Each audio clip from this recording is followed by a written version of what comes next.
Assalamualaikum warahmatullahi wabarakatuh. Pemirsa Nahnu TV dimanapun berada, alhamdulillah kita masih diberikan kesempatan oleh Allah Subhanahu wa taala hadir dalam acara kajian tematik bersama dengan LDNU, dan saya Miko Cak Coy Padonegoro akan mengantarkan acara ini sampai tuntas. Kita kupas semua yang belum jelas, begitu Pak.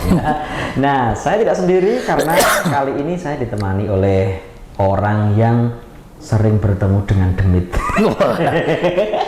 Karena beliau sering sekali dalam acara-acara ruqyah dari JRA. Gini Pak, JRA. Siapa lagi kalau bukan Bapak Kiai Nur Ali. Selamat apa gini Ayes? Selamat. Assalamualaikum. Assalamualaikum Pak Nur. Waalaikumsalam warahmatullahi wabarakatuh. Sehat Pak kabarnya Pak? Sehat alhamdulillah. Kemana-mana tetap pakai baju NU ya Pak ya? Karena saya orang NU, nunut urip. NU, nunut urip. NU Jawa Penjero. Ya, NU Jawa Penjero. Alhamdulillah. Keseharian apa Pak jenengan? Alhamdulillah. Selain saya praktisi JRA, JRA itu dari kepanjangan Jam'iyah Ruqyah Aswaja, bukan Azwaja ya Mas ya. Aswaja pakai sin bukan Z. Ya, pakai sin bukan Zain. Kalau Azwaja itu bojo-bojo. Ngelang ya. Ya, alhamdulillah. Karena saya menjadi praktisi JRA itu adalah khidmah kepada NU, khidmah kepada guru yaitu Mujiz, yaitu Gus Ama Alauddin Siddiqi, selaku juga menjadi pendiri JRA. Ya, otomatis karena JRA sekarang mulai 2019 November sah legal menjadi sayapnya, anaknya, mungkin bisa dibilang anaknya, sayapnya LDNU, sehingga mau tidak mau JRA adalah NU, JRA adalah NU, walaupun bukan tidak semua orang NU ke JRA karena NU hampir 80 atau 90 juta ya mungkin se-Indonesia. Yang masuk di JRA itu baru sekitar 25 sampai 30 ribu maksimal se-Indonesia. Nah. Ya. Kemudian selain menjadi praktisi dan juga menjadi khidmah saya di NU, saya juga menjadi bahasanya bisnismen, bakul buku Mas. Ya, bakul buku. Bakul buku di jejeran sana. Ya, kitab-kitab gitu, kitab-kitab pesantren khususnya karena di sana di Pleret itu khususnya Wonokromo jejeran Beraja banyak pesantren. Itu sebagai maisha saya sehari-hari. Juga khidmah saya di Ma'arif selain itu. Gitu ya. Jadi GTT. Oh, GTT. GTY.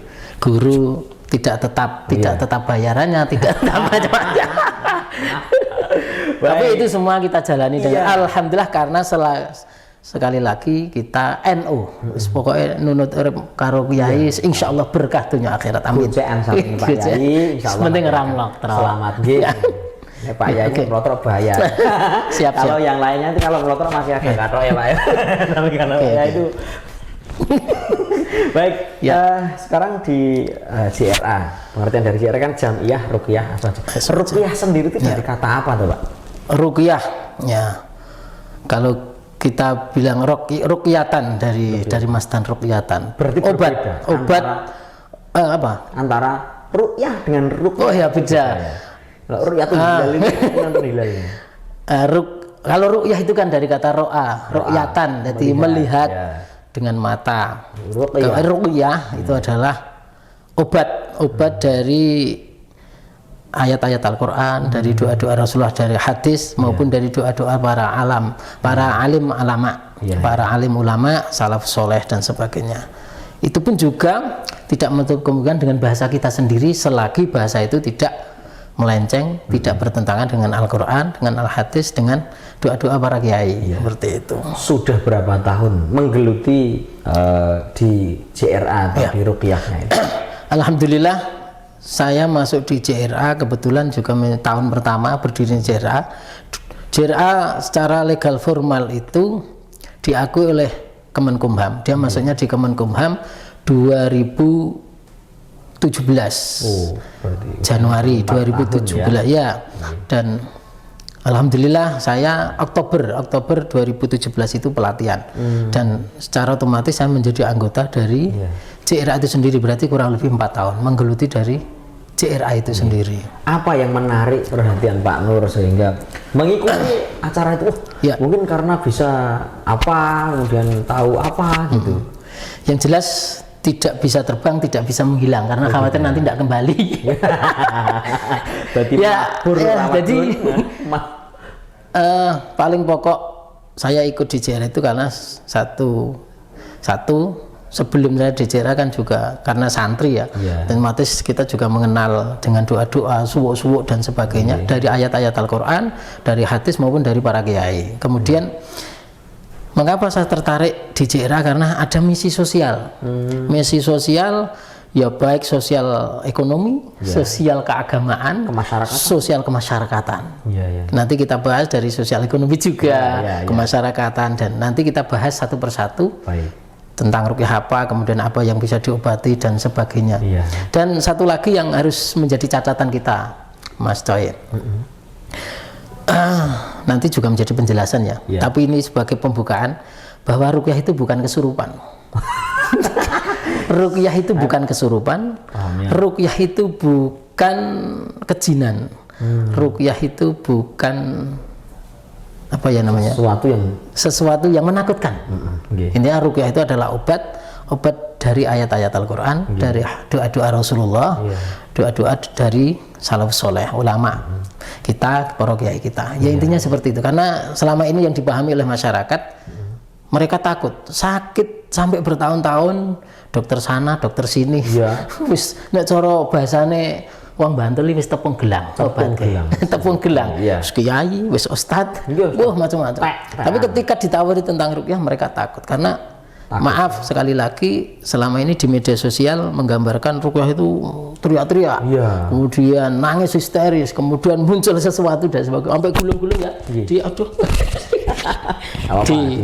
di satu stasiun TV itu ya, itu aduh sampai gulung-gulung dan sebagainya, bahkan sampai ditunjuk menjadi fitnah karena bertengkar dengan saudaranya padahal tidak pernah bertengkar, bermasalah dan sebagainya, sehingga dia takut sekali lagi bahwa ruqyah itu adalah obat dari Al-Quran dan ruqyah bukan kesurupan, seperti itu.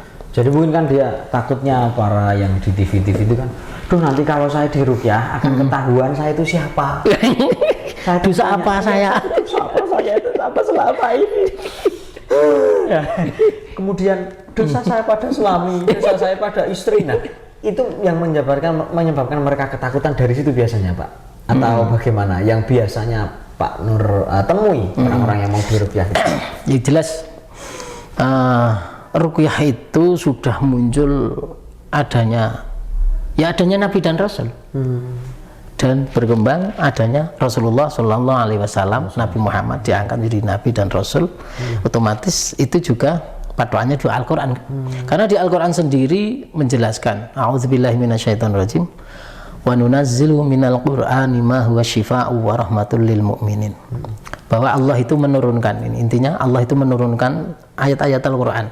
Di ayat-ayat itu, di surat-surat sampai dari Al-Fatihah sampai Anas yang 114 surat, 6.666 ayat kurang lebih, itu ada ayat-ayat untuk obat, syifa'un wa rahmatun. Ketika kita berobat dan menunggu tawakal ala Allah, maka rahmatnya Gusti Allah itu, ya rahmatnya itu ketika kita berobat tanpa kita sadari hanya minum apa, itu menjadi sembuh. Itulah rahmat. Ketika diobati tidak kunjung sembuh, kita hanya menunggu rahmat tawakal ala Allah.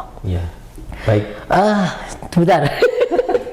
Yang menjadikan orang takut tadi itu ya satu sisi munculnya bahasa ruqyah itu ya dekade mungkin 2000-an ya atau 95 ke sini.